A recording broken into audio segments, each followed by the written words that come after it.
Hello बच्चों। Ministry of physics पे आपका फिर से हार्दिक स्वागत है। मैं राजू सर। आज इस वीडियो में आप सबों के सामने कम्प्लेक्स एनालिसिस पे हम डिस्कस करेंगे।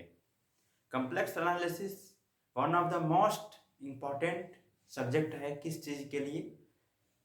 CSIR नेट के लिए, या फिर IIT जैम के लिए, या फिर गेट जेस्ट TIFR के लिए। ये सारे के लिए complex analysis one of the most topic है।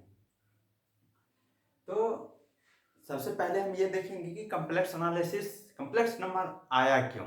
ठीक है, स्टार्ट करते हैं।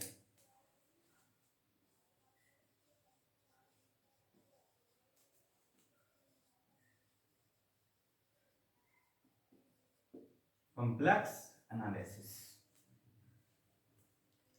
तो अपने को एक बात पता है कि यदि मैं कोई रूट के अंदर कोई नंबर लूं, √4, ये हमें कितना देता है? ±2। यदि मैं लूं √16, तो ये कितना देगा? ±4। ये देगा ना। तो जब मैं बात करूं रूट के अंदर -5, अभी तो ये रूट के अंदर सारी चीजें क्या चल रही थी? पॉजिटिव चल रही थी। अभी रूट के अंदर सारी चीजें क्या चल रही थी? पॉजिटिव चल रही थी। अभी रूट के अंदर अपना नेगेटिव नंबर आ गया, तो क्या ये एग्जिस्ट करता है? तो रियल प्लेन पे एग्जिस्ट नहीं करता है। तो इसके लिए क्या करते हैं जरा देखिए। हमने माना यही से अपना क्या होता है, कॉम्प्लेक्स नंबर का कंसेप्ट आता है। यही से क्या आता है? कॉम्प्लेक्स नंबर का कंसेप्ट। रूट अंदर -1 को क्या नाम दिया? आयोटा। क्या नाम दिया? आयोटा। रूट -1 को क्या नाम दिया? आयोटा। तो अब हम बात कर रहे हैं किसका? रूट अंदर -5। तो हम बात कर रहे हैं रूट अंदर -5।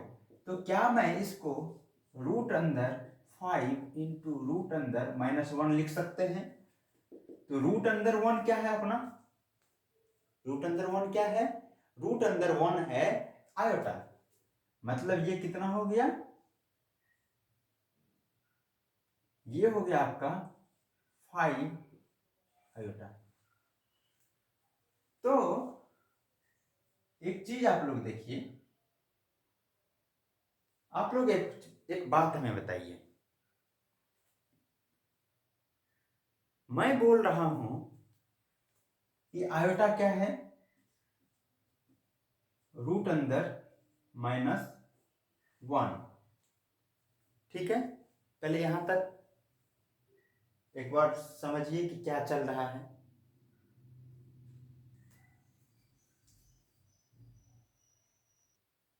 तो यहां तक आप लोगों ने लिख लिया, ठीक है, या समझ लिया। अब देखिए, सॉरी, यहां √5 होगा, √5 आयोटा। अब हमें बताइए, यदि मैं लू रूट अंदर -25, तो इसको मैं क्या लिख सकता हूं? क्या इस चीज को मैं रूट अंदर 25 इंटू रूट -1 लिख सकता हूं? और रूट -1 क्या है अपना? आयोटा।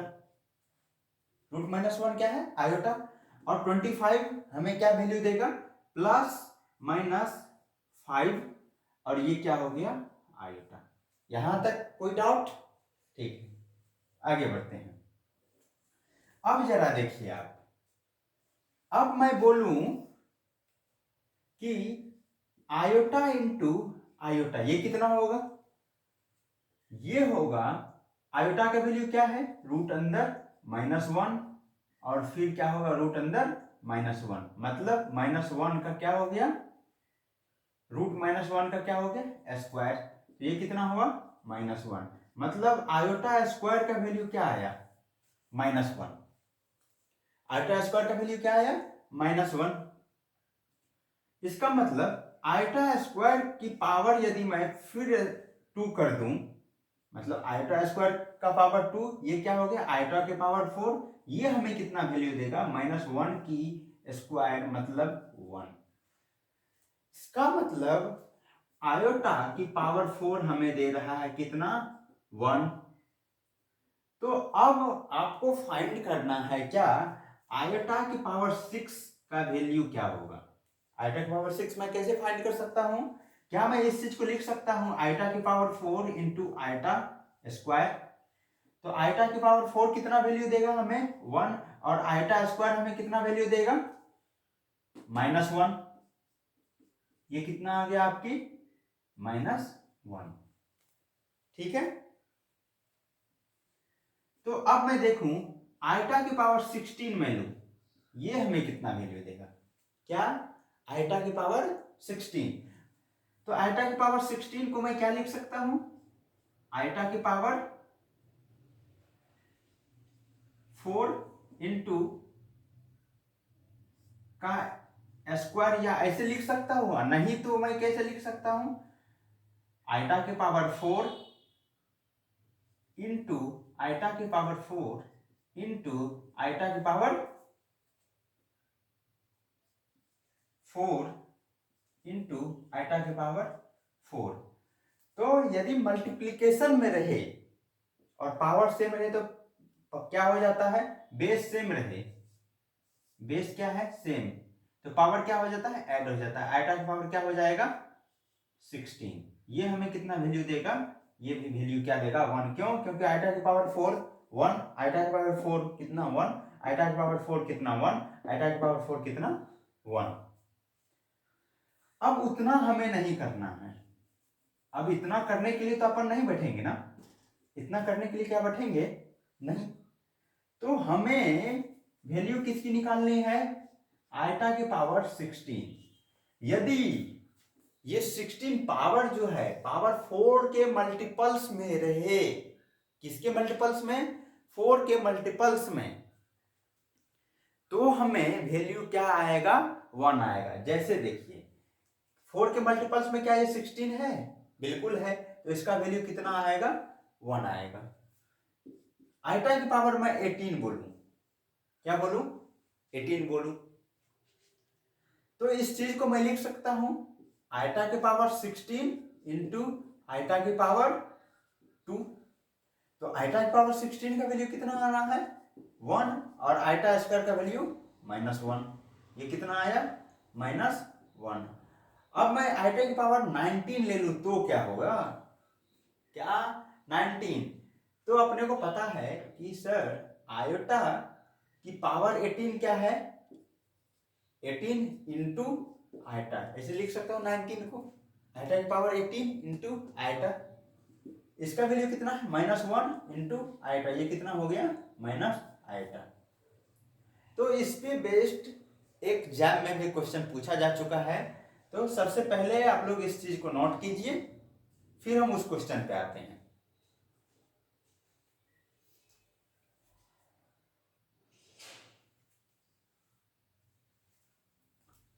ठीक है, तो देखिए यहां अपने पास दो क्वेश्चन है।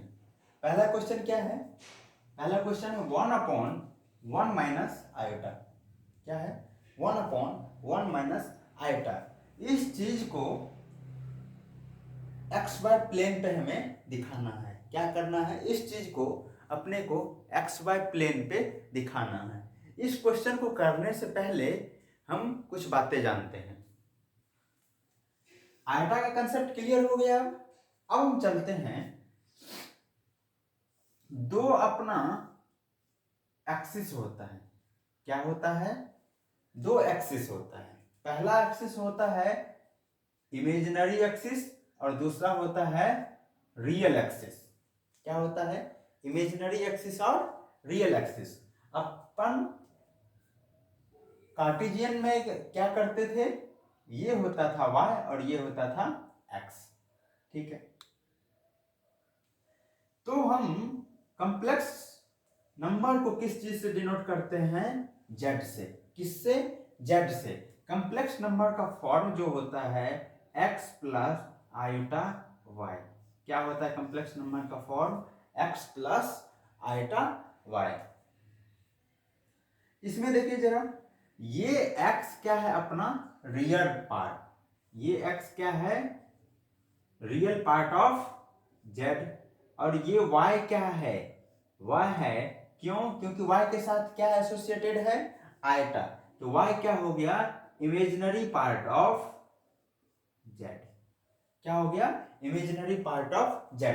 सपोज लेट से यहां एक कोई पॉइंट है a, b, क्या पॉइंट है यहाँ a, b, तो इस पॉइंट पे हमें इसका क्या लिखना है complex z, complex number z। तो ये क्या होगा, x का वैल्यू क्या है a प्लस आयटा b, क्या होगा x a plus eta b। ये किस फॉर्म में हुआ,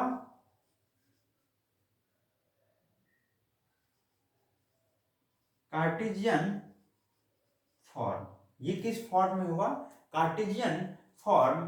तो सपोज कीजिए ये कोई, अब इसी चीज को मैं किस प्लेन में बनाना चाहता हूं या किस फॉर्म में बनाना चाहता हूं, पोलर फॉर्म में।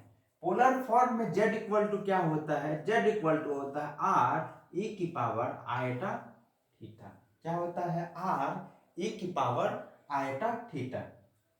अब हम समझते हैं यहाँ r क्या है, थीटा क्या है, e की पावर आयटा थीटा ये लिखे हम क्यों, इस चीज को हम समझने का कोशिश करते हैं। तो r हुआ क्या, r हुआ रूट अंदर, z क्या है अपना x plus iota y, root अंदर x square plus y square. इसी चीज को हम क्या लिख सकते हैं, रियल पार्ट ऑफ z का square plus imaginary part of z का स्क्वायर, ये चीज हुआ। तो r क्या हो गया x square plus y square. Theta क्या हुआ, थीटा ये एक्स एक्सिस मतलब रियल पार्ट एक्सिस से कितना एंगल बना रहा है वही क्या हुआ थीटा हुआ, वही क्या हुआ अपना थीटा हुआ। ठीक है यहां तक। तो अब मैं बात करूं, एक बात अपने को पता है कि कंपोनेंट ब्रेक कैसे किया जाता है। सपोज कीजिए कोई वेक्टर ये r है, एंगल थीटा है, तो x एक्सिस में क्या होगा r cos थीटा और y एक्सिस में क्या होगा r sin थीटा होगा। तो z होता क्या है, z होता है x plus eta y, x का वैल्यू क्या है r cos theta, r cos theta plus eta y का वैल्यू क्या है r sin थीटा।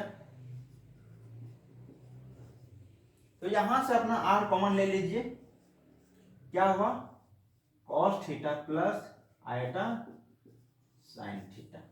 यही जो होता है यही क्या होता है अपना e की पावर आयटा थीटा, इसलिए हम z को क्या लिखते हैं r e की पावर आयटा थीटा। ये कौन सा फॉर्म हो गया पोलर फॉर्म,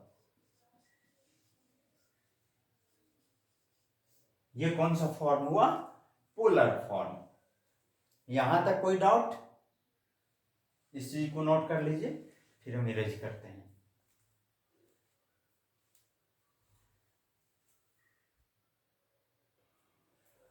अब चलिए अपन इस क्वेश्चन पे आते हैं।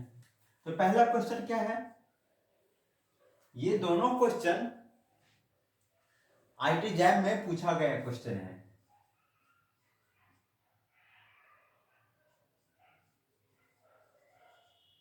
जैम में पूछा गया क्वेश्चन, पहला क्वेश्चन क्या है 1/1 माइनस आयोटा। इस चीज को प्लेन पे क्या करना है शो करना है, क्या करना है शो करना है। ये कौन सा प्लेन हो गया इमेजिनरी प्लेन, ये कौन सा प्लेन हुआ रियल प्लेन, मतलब ये एक्सिस कौन सा हुआ इमेजिनरी और ये एक्सिस कौन सा हुआ रियल एक्सिस। चलिए स्टार्ट करते हैं। क्या इस चीज को मैं रेशनलाइज कर सकता हूं, कैसे 1 plus eta divided by 1 plus eta. तो ये अपना कितना बनेगा, ये बनेगा 1 plus eta divided by 1 minus iota का स्क्वायर। अब आयटा स्क्वायर कितना होता है, -1, तो ये कितना हो गया 1 plus eta divided by 1 minus minus का 1, ये कितना होगा 1 प्लस आयटा डिवाइडेड बाय 2। ठीक है, तो क्या इस चीज को मैं ऐसे लिख सकता हूं 1/2 प्लस आयटा बाय 2। मतलब अपना क्या आया, यदि मैं इसको z मान लूं, ये क्या हुआ z, तो z बराबर अपना क्या आया 1/2 प्लस आयटा बाय 2। क्या आया 1/2 प्लस आयटा बाय 2। क्या इस चीज को कंपेयर में करना चाहता हूं, और इसको थोड़ा सा मैं सही से लिख लेता हूं 1/2 प्लस 1/2 इंटू आयटा। इस चीज को मैं कैसे लिख सकता हूं x प्लस आयटा y। तो x का वैल्यू कितना है 1/2 और y का वैल्यू कितना है 1/2, दोनों पॉजिटिव है, मतलब यहां कहीं आएगा क्या 1/2 1/2, और ये अपने को ऑप्शन में दे रखा था। तो कितना सिंपल क्वेश्चन है। ठीक है, इस चीज को नोट कर लीजिए, फिर हम चलते हैं अगले क्वेश्चन पे। अगला क्वेश्चन क्या है, अगला क्वेश्चन क्या है,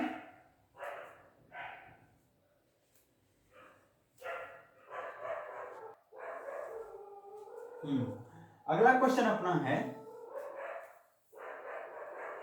रूट अंदर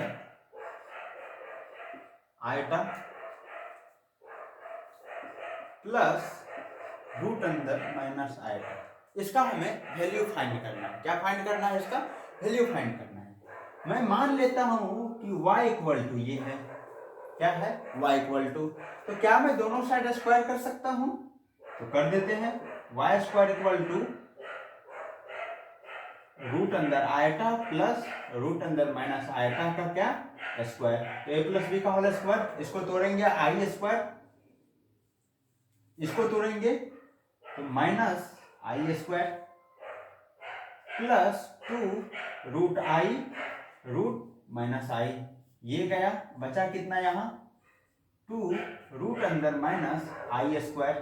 अब अपने को पता है क्या, अपने को पता है रूट अंदर आई स्क्वायर है, आई स्क्वायर का वैल्यू कितना होता है -1, माइनस और माइनस क्या हो जाएगा यहाँ प्लस, मतलब 2 रूट अंदर -1 और पहले से एक माइनस लगा हुआ है, क्या हो जाएगा प्लस हो जाएगा, मतलब 2। तो y स्क्वायर बराबर क्या आया 2, तो y बराबर क्या हो जाएगा √2। बताइए, इतना सिंपल क्वेश्चन इस पे है, नोट कर लीजिए इस चीज को, आगे बढ़ते हैं अपन। देखिए आपको बोल रहे हैं फिर से complex analysis, IIT JAM, CSIR, JEST GATE सभी के लिए बहुत ज्यादा इंपॉर्टेंट है। चाहे आप किसी भी फिजिक्स का एग्जाम लीजिए, उसमें कॉम्प्लेक्स एनालिसिस एक बहुत बड़ा इंपॉर्टेंट रोल प्ले करता है, तो इसलिए इस चीज को अच्छे से पढ़ते हैं, नोट कर लीजिए।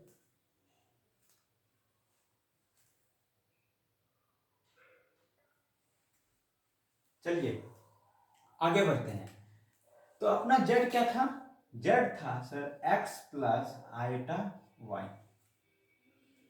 तो इसका हम कॉन्जुगेट लेते हैं, क्या लेते हैं कॉन्जुगेट, जिसको डिनोट किससे करते हैं, या तो आप z स्टार से डिनोट करते सकते हैं या z बार से डिनोट कर सकते हैं। ये क्या होगा, जहां पे भी आयटा है वहां क्या पुट कर देना है माइनस आयटा, तो x यहां आयटा है, यहां माइनस आयटा पुट करेंगे तो क्या होगा minus eta y।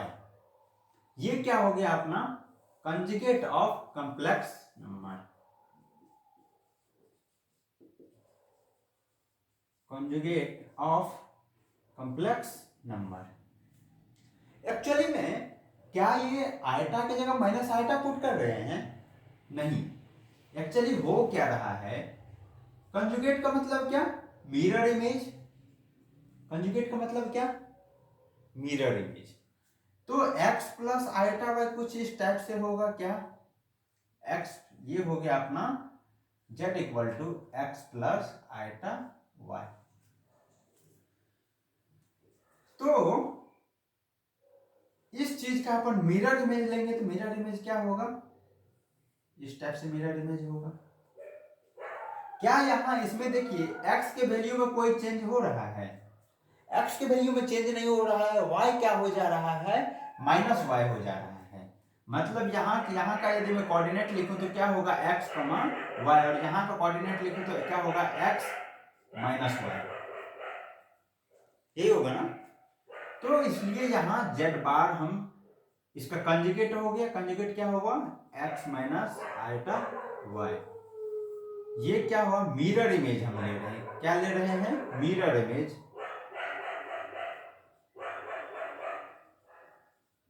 About x axis. क्या ले रहे हैं, mirror image about x axis. यहां तक क्लियर है। चलिए अब हम देखते हैं कॉम्प्लेक्स नंबर का मतलब z और z स्टार, मतलब z और z बार से रिलेटेड कुछ प्रॉपर्टीज हैं, उस प्रॉपर्टीज को हम जानने की कोशिश करते हैं कि वो प्रॉपर्टीज क्या है।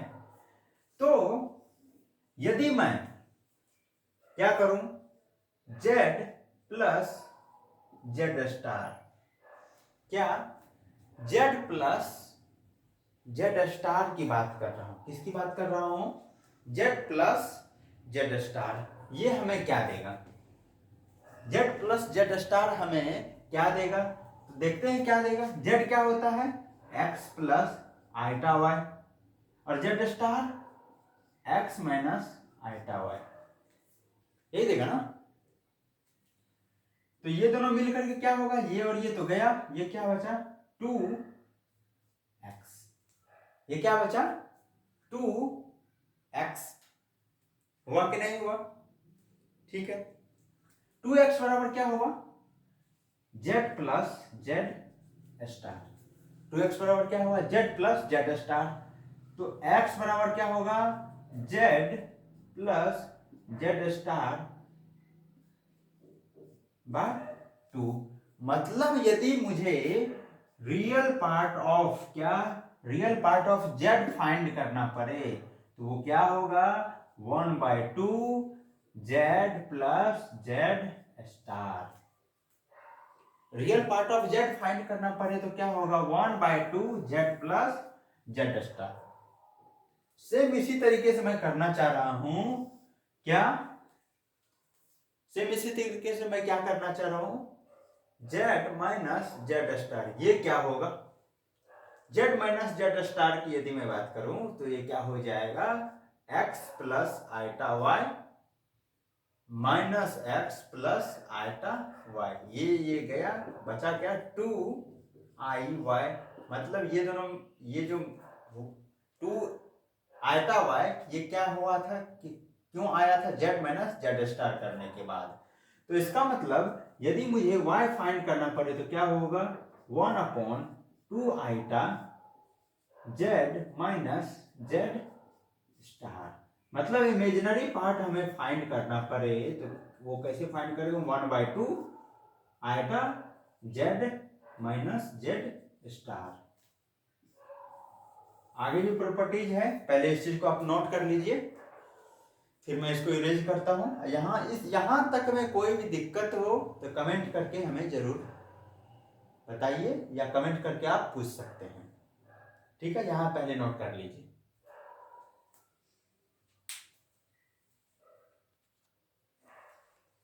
ठीक है। आगे बढ़ते हैं। तो पहला प्रॉपर्टीज अपना क्या था, पहला प्रॉपर्टीज था अभी जो करवाए हैं वो क्या था, real part of z find करना पड़े तो क्या होगा 1/2 z प्लस z बार या z स्टार। सेकेंड प्रॉपर्टीज क्या था, imaginary part of z equal to 1/2 iota z minus z bar या z स्टार, ठीक है। तीसरी प्रॉपर्टीज क्या होगा, सपोज कीजिए कि हम दो कॉम्प्लेक्स नंबर लेते हैं। क्या लेते हैं? दो कॉम्प्लेक्स नंबर लेते हैं। Z1 प्लस Z2 दोनों को ऐड करते हैं। ऐड करने के बाद क्या करते हैं, उसका हम बार लेते हैं। तो ये क्या होगा, Z1 बार प्लस Z2 बार। इसका अभी मैं प्रूफ भी करके दिखाऊंगा। चौथी प्रॉपर्टीज क्या है, Z1 माइनस Z2 का बार लिए, ये क्या होगा, Z1 बार माइनस Z2 बार। पांचवी प्रॉपर्टीज क्या है, Z1 इंटू Z2 का बार लिए, ये क्या होगा, Z1 का बार इंटू Z2 का बार। छठी प्रॉपर्टीज क्या है, Z1 बाय Z2, ये होल का क्या ले लिए, बार ले लिए, ये क्या होगा, Z1 bar divided by Z2 बार। ठीक है, सपोज हम मान लेते हैं कि Z1 इक्वल टू क्या है, 2 प्लस 3i, और Z2 इक्वल टू क्या है, 5 प्लस 4i। अब हमें क्या करना है, सबसे पहले Z1 और Z2 को ऐड करना है। Z1 प्लस Z2 क्या होगा, ये रियल से रियल ऐड होगा, कितना हुआ, 7 प्लस 7i, यही हुआ। अब इसका बार ले रहे हैं, इसका यदि मैं Z1 प्लस Z2 का क्या लूं, बार लो, ये क्या हो जाएगा, 7 माइनस 7i। ये हम इस साइड से कैलकुलेट किए। अब कीजिए Z1 का बार लीजिए और Z2 का बार लीजिए। तो यहां से यदि मैं करूं, Z1 का बार लो तो क्या हो जाएगा, ये 2 माइनस 3i, और यहां से क्या होगा, Z2 इक्वल टू, Z2 का बार 5 माइनस 4i। अब ये दोनों को ऐड कीजिएगा तो 7 का क्या आ रहा है, 7, और ये दोनों को ऐड कीजिएगा माइनस 7i, तो क्या सेम चीज आया। तो इसी तरीके से ये जितने भी प्रॉपर्टीज हैं सभी को आप क्या कर सकते हैं, प्रूव कर सकते हैं। यहां तक में कोई डाउट? ठीक है, आगे बढ़े। तो आगे हम बात करते हैं किसकी, मॉडुलस की। क्या, modulus of complex number. Modulus of complex number. क्या, मॉडुलस ऑफ कॉम्प्लेक्स नंबर मतलब कि मॉड जेड। क्या, मॉड जेड। पहले आप इतना नोट कर लीजिए, फिर इधर स्पेस खाली हो जाएगा।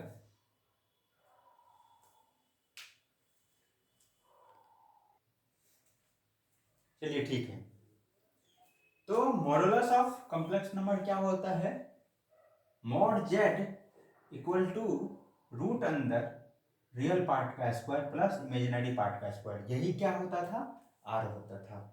इसकी कुछ प्रॉपर्टीज होती हैं, ये 4 प्रॉपर्टीज हैं, इसको जरा देख लीजिए। मॉड Z1 इंटू Z2 क्या होगा, mod Z1 mod Z2, division में रहेगा तो सेपरेट हो जाएगा।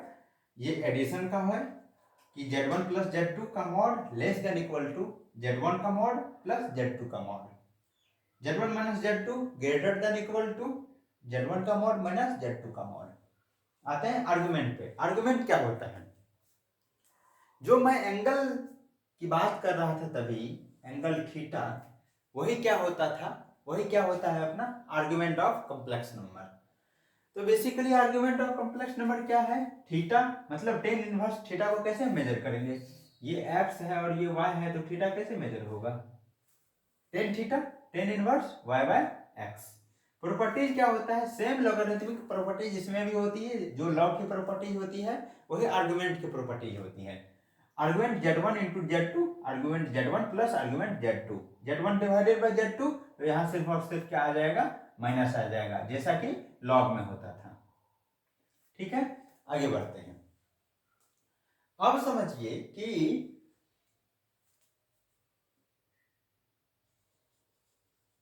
कहीं लिखा रहेगा ये आर्गुमेंट, और यदि कहीं लिखा रहेगा ये आर्गुमेंट, दोनों का मतलब क्या होता है, ये जो होता है सिंगल वैल्यूड होता है, सिंगल वैल्यू, और ये क्या होता है, मल्टी वैल्यू।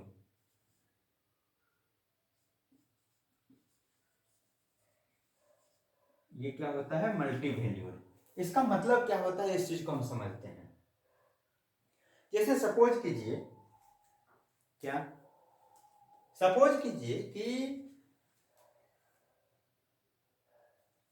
हमें इसके पास आना है, इसके पास ये जो z है x प्लस आइटा वाई, इसके पास आना है। तो एक तो ये हुआ, यहां तक आए, इसके बाद फिर क्या हो गया, फिर ये दूसरा दोबारा फिर से वहीं आ गए, फिर से घूमे, फिर से दोबारा आ गए, फिर से घूमे, फिर आ गए। तो क्या इस लाइन पे हम एक से अधिक बार आ सकते हैं? तो हम कितना कितना घूम रहे हैं, यहां से स्टार्ट हुआ, ये कितना घूमे, 2 पाई घूमे, कितना घूमे, 2 पाई। मतलब 2 पाई के बाद हमें सेम चीजें मिल रही है। क्या 2 पाई के बाद हमें सेम चीजें मिल रही है?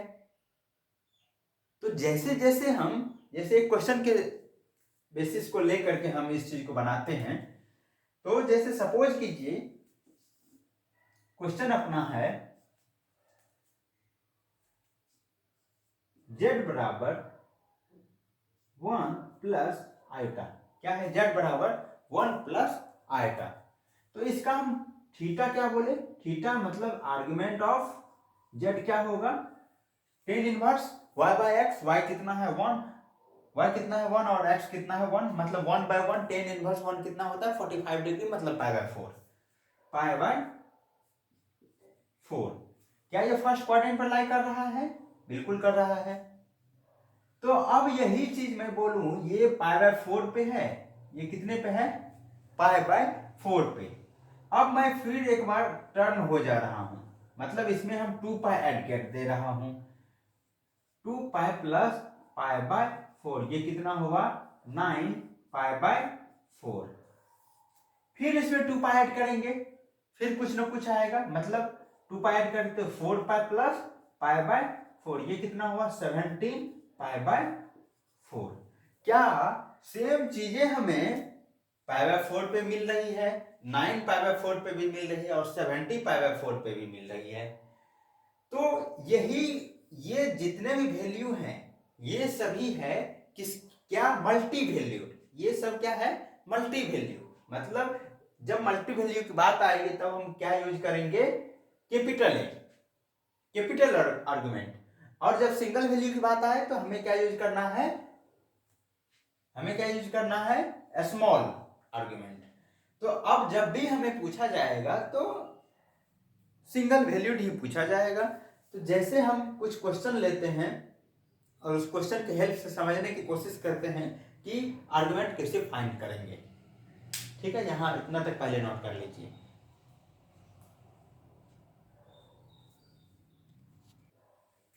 चलिए देखिए, अब जैसे थीटा है, हमें क्या पता है? Tan inverse y by x. ठीक है, तो कभी क्वेश्चन सर इस टाइप से भी आ सकता है कि z equal to 1 minus root 3 iota. क्या? 1 माइनस रूट 3 आइटा। तो इस केस में हम क्या करेंगे? तो थीटा इक्वल टू होता क्या है? Tan inverse y by x. y कितना? रूट 3, क्या? रूट 3 डिवाइडेड बाय 1। यहां तक क्लियर है? तो टेन रूट 3, थीटा क्या आ गया? Tan inverse root 3। ठीक है, मतलब थीटा कितना हो गया? Pi by 3। कितना हो गया थीटा? Pi by 3। अब चलिए देखिए, ये 1 माइनस रूट 3, मतलब ये, इसका मैं यदि देखूं ये किस क्वाड्रेंट में जा रहा है? ये जा रहा है अपना, x क्या है? प्लस है, y क्या है? माइनस है। x क्या है? प्लस है, y क्या है? माइनस है ना? x प्लस वाई माइनस, मतलब ये कौन सा क्वाड्रेंट हो गया? फोर्थ। ये फर्स्ट क्वाड्रेंट है, ये सेकेंड क्वाड्रेंट है, ये थर्ड क्वाड्रेंट है। जब भी फर्स्ट क्वाड्रेंट में जाएगा, जो अपना आर्गुमेंट आएगा, मतलब ये क्या है? ये स्मॉल आर्गुमेंट है ना, स्मॉल आर्गुमेंट क्या है? जो अपना स्मॉल आर्गुमेंट आएगा फर्स्ट क्वाड्रेंट में सेम रहेगा, सेकेंड क्वाड्रेंट में पाई माइनस कर देना है, पाई माइनस थीटा करना है, थर्ड में पाई माइनस थीटा का माइनस टाइम्स लेना है, और फोर्थ में माइनस थीटा लेना है। ठीक है, यहां तक क्लियर है। तो अब चलिए, ये अपने को क्या हो गया, किस क्वाड्रेंट में है, फोर्थ क्वाड्रेंट में। तो फोर्थ क्वाड्रेंट में थीटा क्या हो जाएगा, मतलब आर्गुमेंट क्या हो जाएगा, आर्गुमेंट ऑफ जेड होगा अपना माइनस का पाई बाय 3। और एक क्वेश्चन लेते हैं, अब लेते हैं सेकेंड क्वाड्रेंट में जो हूं, सेकेंड क्वाड्रेंट में मतलब जेड इक्वल टू, इसी चीज को देखते हैं, यही क्वेश्चन रहने देते हैं, सिर्फ इसको क्या बना देते हैं, सेकेंड क्वाड्रेंट में बना देते हैं। सेकेंड क्वाड्रेंट मतलब -1 प्लस √3 आइटा। क्लियर। तो थीटा तो क्या आना है, पाई बाय 3 आना है। तो आर्गुमेंट क्या हो जाएगा, argument of z equal to कितना होगा, pi minus theta, pi minus pi by 3, ये कितना हो गया 2 पाई बाय 3। यदि इसमें बात करें तो माइनस, इसमें बात करते हो क्या हो जाएगा, माइनस का 2 पाई बाय 3। यही चीज अपना इलेक्ट्रॉनिक्स में जब जाता है ना, ये वहां क्या हो जाता है, पाई प्लस थीटा हो जाता है। वहां क्या हो जाता है इलेक्ट्रॉनिक्स में, पाई प्लस थीटा। यहां तक क्लियर है। तो इसमें इस केस में यहां गए तो क्या होगा, माइनस का 2 पाई बाय 3। तो अब इसी का एक और केस देखते हैं, इसी को लेते हैं। z बराबर क्या है, z बराबर मान लेते हैं -1 माइनस का √3 आइटा। क्या, -1 माइनस का √3 आइटा। ठीक है। तो मैं यहां हूं कहीं, मतलब मैं कहां हूं, मेरा पोजीशन कहां है, यहां है कहीं थर्ड क्वाड्रेंट में। थर्ड क्वाड्रेंट में सर इस इधर से भी पहुंच सकते हैं। तो यहां से इस केस से थीटा आर्गुमेंट ऑफ जेड कितना आएगा, आर्गुमेंट ऑफ जेड आएगा कितना, माइनस का 2 पाई बाय 3। थीटा कब माइनस होता है, जब हम क्लॉकवाइज मेजर करते हैं। कभी भी थीटा जब हम मेजर करते हैं तो क्या लेते हैं, anti clockwise. Anti clockwise theta क्या होता है, पॉजिटिव, और क्लॉकवाइज थीटा क्या होता है, नेगेटिव। एंटी क्लॉकवाइज थीटा क्या होता है, पॉजिटिव, और क्लॉकवाइज थीटा क्या होता है, नेगेटिव। तो ये एंगल कितना था अपना, पाई बाय 3। पाई बाय 3 में देखिए जरा कितना ऐड कर रहे हैं अपन, मतलब ये एंगल एक्स एक्सिस से बनता है ना, सॉरी, ये थीटा कितना था, पाई बाय 3। अब पाई बाय 3 आने के लिए ये पाई ऐड करके तब ना इतना ऐड करेंगे, मतलब पाई प्लस पाई बाय 3, ये कितना हो गया 4 पाई बाय 3। तो ये भी वैलिड है अपना, ये भी वैलिड है। क्यों, अभी मैं क्या बात किया, इलेक्ट्रॉनिक्स में क्या चलता है, पाई प्लस थीटा। तो उसके लिए ये भी वैलिड है, पाई 4 पाई बाय 3 और माइनस का 2 पाई बाय 3। यहां तक कोई डाउट, ठीक है, इतना पहले नोट कर लीजिए।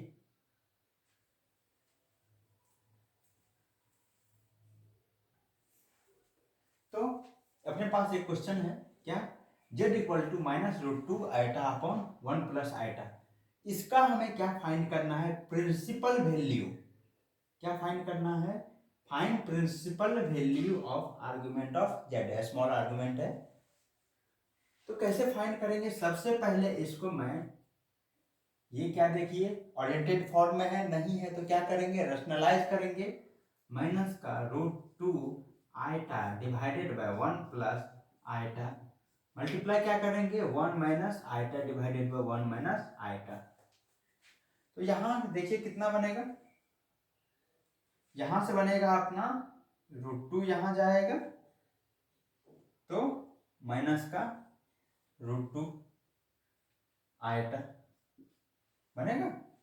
अरे बाबा, इसको इससे मल्टीप्लाई करना है, अब इसको इससे करना है, तो √2 माइनस और माइनस क्या होना है, प्लस होना है, मतलब √2 तो आना है, और आई स्क्वायर, आई आइटा का स्क्वायर -1, तो यहाँ भी क्या होगा, माइनस होगा। क्लियर है इतना? डिवाइडेड बाय क्या, 1 माइनस आइटा स्क्वायर, ये दोनों मिलकर के मल्टीप्लाई होकर के क्या आएगा, 1 minus iota square. Iota square का वैल्यू कितना होता है, कितना होता है, आइटा स्क्वायर का वैल्यू -1 होता है। माइनस और माइनस क्या होगा, प्लस, मतलब 2। तो -1/√2 माइनस का 1/√2 आइटा। देखिए ये चीज आया, मतलब अपना जेड क्या हो गया, अपना जेड क्या हुआ, जेड हुआ अपना माइनस का 1/√2 माइनस का 1/√2 आइटा। ये किस क्वाड्रेंट में जा रहा है, ये किस क्वाड्रेंट में जा रहा है, थर्ड क्वाड्रेंट में। फिर से ये किस में जा रहा है, थर्ड क्वाड्रेंट में। तो थर्ड क्वाड्रेंट में हम कैसे फाइंड करेंगे, पहले हम थीटा फाइंड कर लेंगे। थीटा कितना होगा, जरा देखिए, सेम है, मतलब tan inverse y/x, y divided by क्या, x, तो कितना आया 1, मतलब π/4, π/4। थर्ड क्वाड्रेंट में है, तो क्या करते हैं हम थर्ड क्वाड्रेंट में, पाई माइनस थीटा का minus times argument of Z क्या होता है, माइनस पाई माइनस थीटा। कितना होगा ये, माइनस पाई माइनस थीटा कितना होगा, पाई माइनस π/4, पाई माइनस π/4, ये कितना हो गया 3π/4, मतलब -3π/4। ये इसका क्या हो गया, प्रिंसिपल वैल्यू। यहां तक कोई डाउट, हमें नहीं लगता है कि यहां तक कोई डाउट होना चाहिए, यदि डाउट हो तो पूछ सकते हैं। ठीक है बच्चों, तो आज का क्लास हम यहीं तक रखते हैं। नेक्स्ट क्लास में हम डिस्कस करेंगे, आपका डी मोवियर थ्योरम है, एलर्स थ्योरम है, उसके बाद बहुत सारा टॉपिक है। तब हम चलेंगे किस पे, तब हम चलेंगे एनालिटिक फंक्शन पे। तब हम चलेंगे कि फंक्शन एग्जिस्ट कर रहा है कि नहीं, फंक्शन एग्जिस्ट करने के लिए क्या क्या क्राइटेरिया होती है, या कोई फंक्शन एनालिटिक कब होता है। फिर चलेंगे रेसिड्यू पे, कॉची रीमान कंडीशंस क्या होती है। ये सारी चीजें हम 1 बाय 1 कवर करेंगे। तो इस वीडियो में यहीं तक, थैंक यू।